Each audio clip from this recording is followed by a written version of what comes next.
Capítulo cuarto. Punto 1. Quinto grado. Llegó el primer día de clases. Llevé a mis hijos al colegio, los útiles en 2 cajas y las cosas que me dieron a guardar el año pasado. Me presenté con su nuevo profesor. Le entregué las cosas del salón, a lo que él me respondió dónde estaba el cargo para firmar. Le contesté que no había cargo alguno. También me preguntó si yo era del comité de aula del año pasado. Le respondí que no y me retiré del aula. Había padres nuevos, alumnos nuevos y música para recibir con entusiasmo el primer día de clases. Como siempre, se citó a los padres para la reunión con el profesor, donde se debe elegir al comité de aula. Esta vez, la señora Alma sería la presidente, la tesorera la señora Noelia, la secretaria la señora Lady, y tuvimos 2 vocales, la señora Celina y la señora Delia Tobar, quien era una mamita nueva y además era extranjera. Delia venía del turno tarde y se había propuesto entrar en el comité a toda costa. A la hora de conformar el comité, todos los padres se corren. Pertenecer al comité es un trabajo que se hace por los niños y para los niños. Demanda tiempo y paciencia para ponerse de acuerdo con los padres y más tiempo aún hasta llegar a completar los pagos que se soliciten. Al ser una ardua tarea, los padres, repito, se corren porque trabajan, porque estudian, porque tienen 1001 responsabilidades en casa, porque tienen hijos más pequeños, en fin, motivos hay de sobra.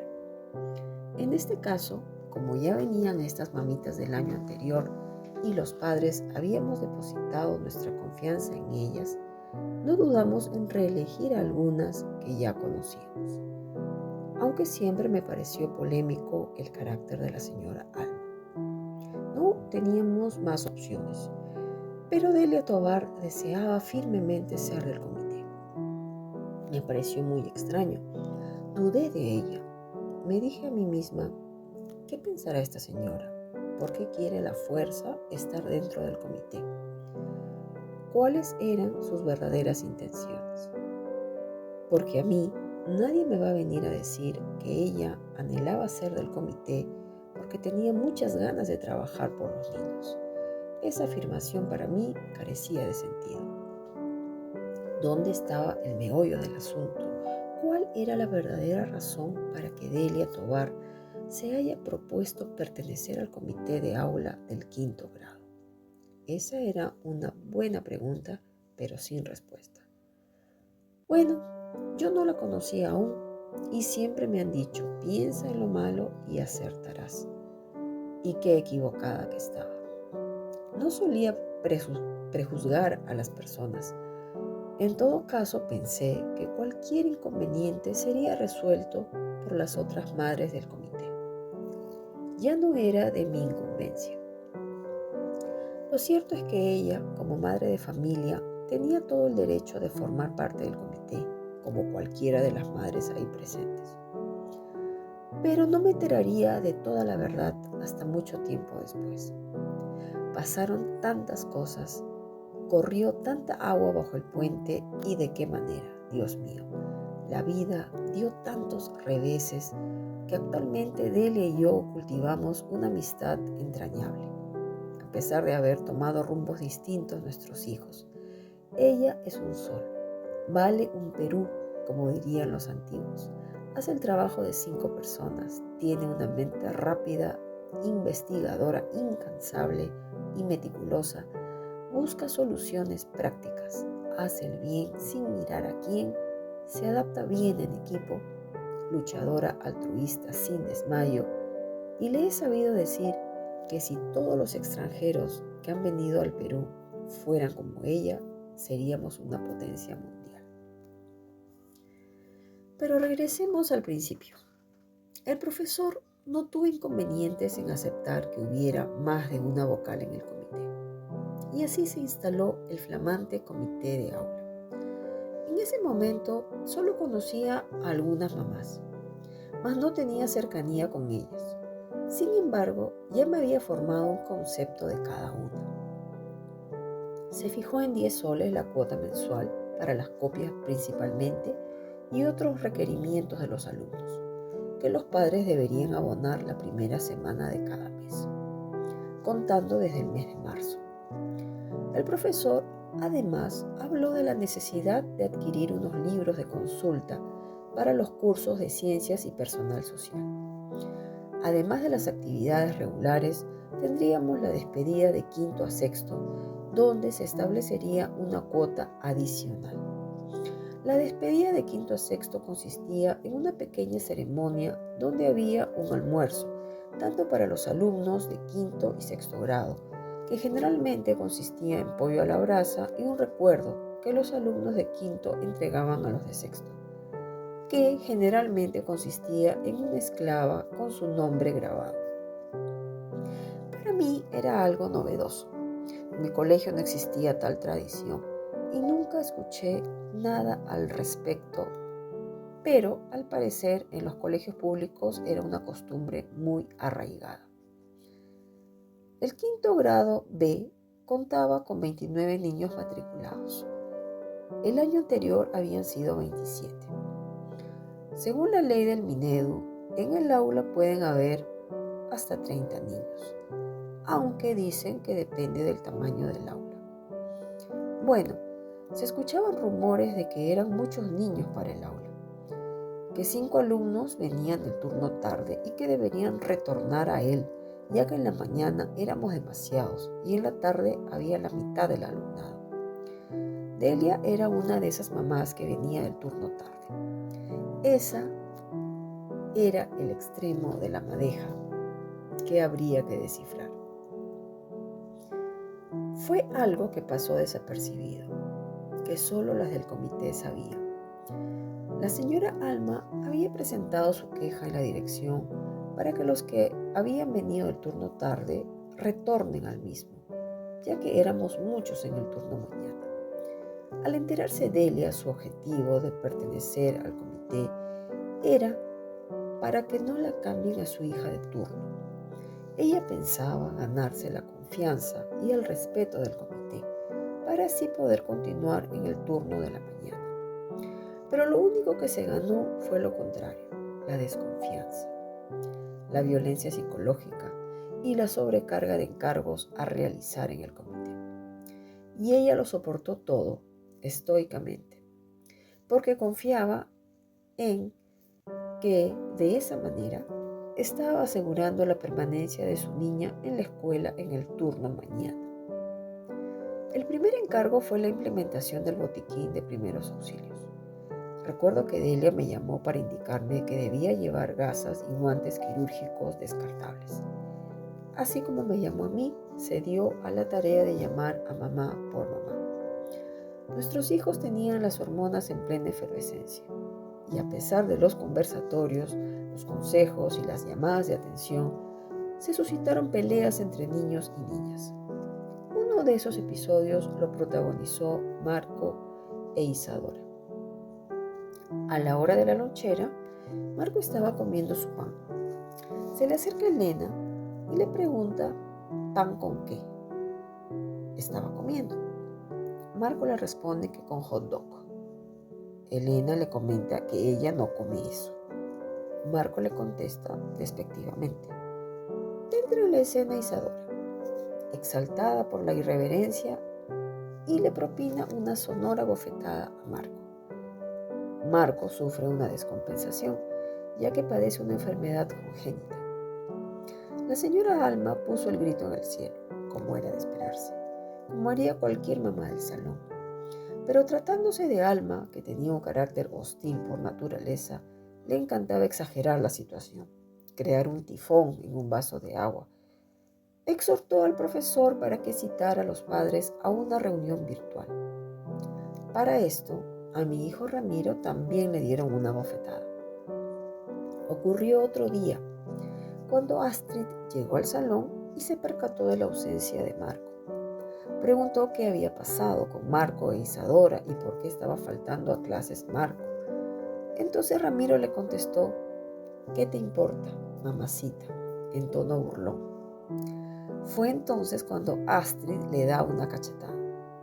Cuando mi hijo me contó lo sucedido, de inmediato llamé a la mamá, Domitila, mamita nueva que recién ingresaba ese año. De manera sutil le dije lo acontecido y le expresé mi molestia. A nadie le gusta que le pongan la mano encima a sus hijos. Ella me dijo que siempre se había preocupado por educar bien a su hija, con valores, que le sorprendía sobremanera lo que yo le decía, que ella hablaría con el profesor de todas maneras. Se llevó a cabo la reunión virtual de padres con el profesor. La señora Alma tomó protagonismo con el tema de su hijo. El profesor aclaró que los temas personales serían tratados únicamente entre él y los interesados. Fin de la reunión. Otro tema académico era la adquisición de textos escolares. Más tarde se fijó una cuota para mandar a fotocopiar en blanco y negro los libros de consulta de ciencias y personal social, ya que adquirirlos era costoso y fotocopiar a colores costaba el doble que en blanco y negro. Dicha cuota demoró en ser recolectada. Las mamitas se demoraron en realizar el pago. Inclusive una mamá nunca pagó dichas copias. Cuando la llamaban no contestaba. El comité siempre tuvo intención de apoyar en estos casos. Llamaba para preguntar si podía prestarle el dinero y agendar su compromiso de pago, pero la mamita no respondía. Se tenía que encargar fotocopiar las 29 copias, todo de una vez. De otra forma, sería más costoso. Y por esta mamita y uno que otro padre, no se podía llevar a cabo tal efecto. Y en consecuencia, nuestros hijos no podrían tener las copias en sus manos. Fue una abuelita del aula quien tomó la iniciativa de donarle las copias a la mamita incumplida y así agilizar el trámite. Después de mes y medio, desde que iniciaron las clases, nuestros hijos por fin contaban con las copias de los libros señalados. La tesorera Noelia se dio a la tarea de recoger las copias y las llevó hasta el domicilio de Delia, por los pastizales. Al día siguiente, Delia los llevó al colegio. La vi entrar al colegio con su coche del mercado conteniendo las copias para la entrega respectiva en el aula. Aquel mes de abril, la mamita de Eduardo partió a la casa del Señor. Cuando mi hijo me decía que la mamá de su compañero estaba gravemente enferma y al borde de la muerte, yo no lo podía creer. Sufría una letal enfermedad y estaba en los últimos estadios. El comité envió una lágrima de flores en representación del salón. Siempre es triste cuando alguien fallece y tiene hijos pequeños. Uno piensa en por qué Dios permite esto. La madre es el eje de una familia, es la que une a las partes, y Eduardo ya no tenía a su mamita. Para él las cosas serían duras hasta que pasara su duelo. La pregunta es, ¿llega a pasar por completo el duelo por una madre? Tengas la edad que tengas, no lo sé, ni lo deseo saber. Por eso después siempre le tuve mucha consideración a Eduardo y lo apoyaría en lo que estuviera a mi alcance para su bienestar. Para el Día de las Madres se fijó una cuota adicional de 10 soles y además se debería llevar piqueos o bebidas para el compartir. Los 10 soles cubrirían el costo de una plantita y un par de aretitos de fantasía. La señora Celina donó un vino para hacer el brindis. Delia y Celina serían las encargadas de recoger las plantitas. Tomaron el transporte público y primaba el silencio entre ambas. Las otras señoras del comité desconfiaban de Delia. Al principio crearon un grupo de WhatsApp con las 5. Alma, Noelia, Lady, Celina y Delia. Después crearon otro grupo paralelo de ellas solas, sin incluir a Delia. Ellas habían acordado no entregarle ningún dinero a Delia para hacer las compras. Delia sería la mandadera, pero los pagos serían directamente entre la tesorera y la persona a la que tenían que hacer el pago. Las del comité no iban a correr riesgos. Según ellas, Delia y Celina fueron hasta el puerto a recoger las plantitas. Habían predispuesto a Celina a mantener distancia con Delia, pero el hielo se rompió en algún momento. Celina se dio cuenta que Delia era una buena persona y bajó la guardia. De regreso en el bus vinieron conversando y fue apareciendo la amistad entre ellas. Entonces Elina conoció un poco más a Delia. Pudo reconocer en ella un alma noble y que podía confiar en ella. Para el Día de la Madre, nuestros hijos no actuaron. Les tocaría todavía presentar un baile para el día del colegio, que sería en junio, pero sí hubo el compartir. El comité preparó 2 canastas de víveres para ser sorteadas. Se entiende que deberán sortearse entre las mamás del aula, pero decían que no sería así, que todas las canastas de todos los grados se sortearán al azar en el patio.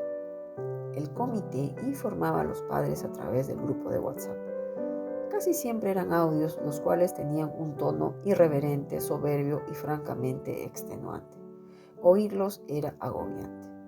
A través de un audio, la presidenta expresó su deseo de hacer respetar nuestras canastas para las mamás del quinto B. Y así fue. Una canasta la ganó Celina. Me alegré mucho porque ella era del comité y realmente merecía llevarse la canasta. La otra la ganó la señora María. Y un dato curioso es que no llegó a entregar los 10 soles solicitados para dicha actividad con antelación. Recién los dio ese mismo día. El término de la reunión por el Día de la Madre tuvo un matiz amargo. Alguna mamita distraída se llevó más plantitas y más aretes. Lady se quedó sin sus regalos por el Día de la Madre. Me llamaron a mí para preguntarme cuántas plantitas y cuántos pares de aretes me habían entregado y cuánto había pagado. Respondí que había pagado 20 soles y me habían entregado 2 plantitas y 2 pares de aretes, que todo estaba conforme. Me parece que hubo desorden a la hora de entregar los obsequios. Las plantitas me las entregaron mis hijos y los aretes las mismas mamás iban a recogerlos del pupitre del profesor. Además, la profesora de turno tarde estaba presurosa de que terminara nuestro compartir para que dejáramos el aula bien limpia. Y al notar su tono enérgico y dictatorial, las mamás del comité no dudaron en responder de igual forma. De suerte que no llegó a mayores.